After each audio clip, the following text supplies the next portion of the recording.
अपहार केल्याप्रकरणातील परदेशात पळून जाणाऱ्या उरणच्या बंटी बबलीला दिल्ली विमानतळावरून अटक करण्यात आली आहे. नेरूळ सीवूड्स येथे राहणाऱ्या डॉक्टर दाम्पत्याला तब्बल 3,30,00,000चा उरणमधील जुगनू कोळी आणि तेजस्वी कोळी या बंटी बबलीच्या जोडीने गंडा घातल्याची घटना घडली होती.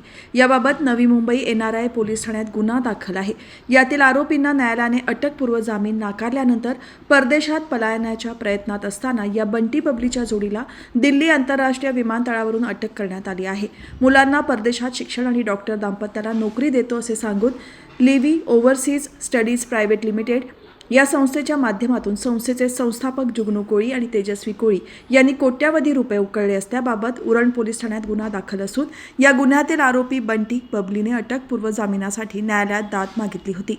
मात्र न्यायालयाने अटकपूर्व जामीन फेटाळला होता. त्यामुळे न्यायालयीन प्रक्रियेला सामोरे जात कारवाईला सामोरे जावे लागू नये म्हणून परदेशात जाण्याचा प्रयत्न केला असता या जोडीला दिल्ली विमानतळावर अटक करून ताब्यात घेण्यात आले आहे. न्यायालयाने या प्रकारानंतर तेजस्वी कोळी हिला न्यायालयीन कोठडी दिली असून जुगनू कोळी याला पुढील तपासासाठी 3 दिवसांची पोलीस कोठडी सुनावली आहे. या संपूर्ण प्रकारामध्ये डॉक्टर दाम्पत्याच्या दोन्ही मुलांचे 2 शैक्षणिक वर्षांचे नुकसान झाले आहे. याबाबत नवी मुंबई NRI पोलीस ठाण्यात गुन्हा दाखल आहे.